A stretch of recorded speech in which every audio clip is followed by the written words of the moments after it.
Hello, मैं अखिलेश द्विवेदी और ये वीडियो मैं इसलिए बना रहा हूँ जिनका इलाहाबाद यूनिवर्सिटी में किसी भी सब्जेक्ट में BA BSc BCom MSc MCom किसी में भी बैक आया या वो फेल हो गए उनके लिए। देखिए, अब की बार यूनिवर्सिटी ने फिर उसी तरह का काम कर दिया जैसे पहले भी कर चुकी है। अब स्क्रूटनी और बैक का दोनों का फॉर्म साथ में है आ गया, जिसको आप इम्प्रूवमेंट भी है। और उसके बाद एक का 9 क्लोजिंग है, एक का 14 तारीख अगस्त में, उतने में आपको भर देना है उसको। अब जैसे बच्चों ने दिमाग लगाया था वो दिमाग सही लगाया था, गलत नहीं लगाया था कि अगर मान लीजिए कोई बच्चा फॉर एग्ज़ाम्पल हम चूँकि कॉमर्स के हैं तो इसलिए हम कॉमर्स वाली बात से समझाते हैं, आप अपने हिसाब से उसको एलिजिबल कर लीजिए। जैसे कॉमर्स में हमारे यहाँ 3 ग्रुप हैं, ठीक है, तीनों में 2-2 सब्जेक्ट हैं।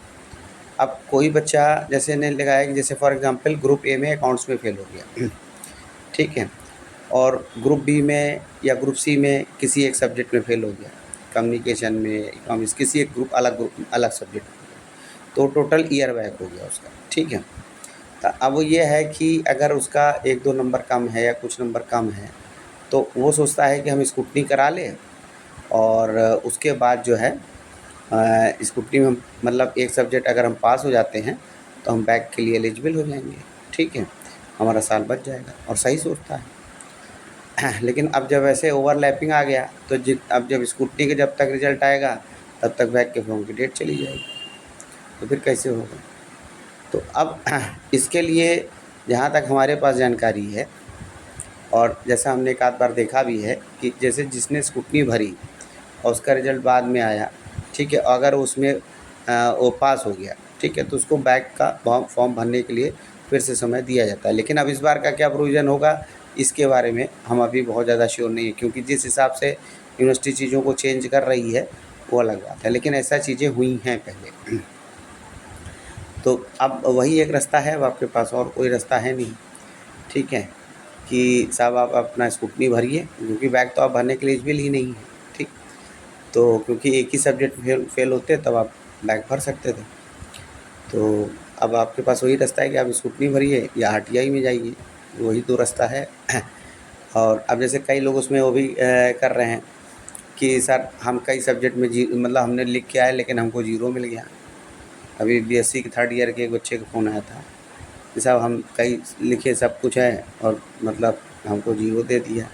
सर 0 तो किसी हिसाब से नहीं पाएंगे, तो अब इसमें स्क्रूटनी करा लें, ठीक है। अगर आप स्क्रूटनी कराना चाहिए कराइए, उसके बाद फिर आप आरटीआई भी करा लीजिए, ठीक है। स्क्रूटनी में देखिए कुछ क्या होता है, नहीं तो फिर आप आरटीआई करा, नहीं तो हम तो बोलते हैं सीधे आप आरटीआई में ही जाइए।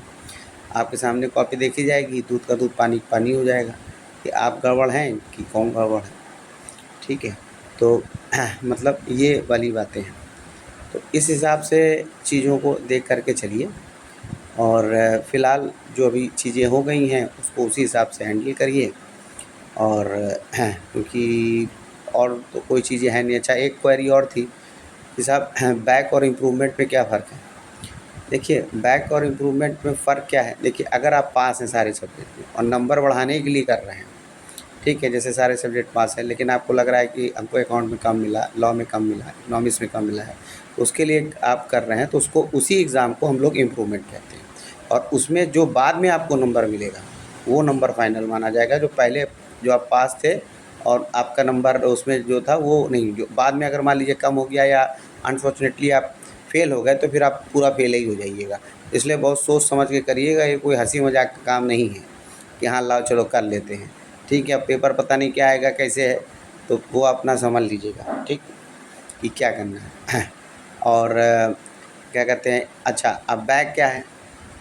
तो बैक क्या है कि जो बच्चा फेल ही हो गया है, मतलब एक सब्जेक्ट में फेल है, तो उसको मतलब एलिजिबल फॉर सेकंड एग्ज़ाम ऐसा करते हैं उसको, जिसको कंपार्टमेंट भी कहा जाता है, उस तरह से चीज़ें, ठीक। तो ये मैंने आपके जो कुछ डाउट्स थे लगातार कमेंट बॉक्स पे पूछे जा रहे थे, उसको मैंने उसका आंसर देने की कोशिश की है। अब आरटीआई का भी कुछ लोग बोले थे, आरटीआई का हमने वीडियो पहले भी बनाया हुआ है। अब उसका एक आरटीआई बोल रहे हैं फॉर्मेट और कैसे प्रोसीजर है, तो इलाहाबाद यूनिवर्सिटी से रिलेटेड हम आरटीआई का फॉर्मेट कैसे होता है, क्या है, बच्चों ने कैसे लिख के दिया है, उसका एक हम लगा देंगे आपको, तो उसको आप उसी हिसाब से कर लीजिएगा और उसको जमा कर दीजिएगा, ठीक है। तो वो भी वीडियो हम बहुत जल्दी मतलब बना करके मतलब डाल रहे हैं यूट्यूब पे, ठीक है। बाकी आपका जैसे जो प्रॉब्लम हो और क्या कहते हैं उसको आप जैसे पूछते हैं पूछते रहिए, और कमेंट बॉक्स पे लिख के पूछते रहिए, और वीडियो को लाइक सब्सक्राइब कर दीजिए, और सबसे बड़ी बात है शेयर कर दीजिए, जैसे उन लोगों तक पहुंच जाए जो इस बातों को लेकर थोड़ा परेशान है, ठीक है। तो इस वीडियो में इतना ही। Okay, thank you.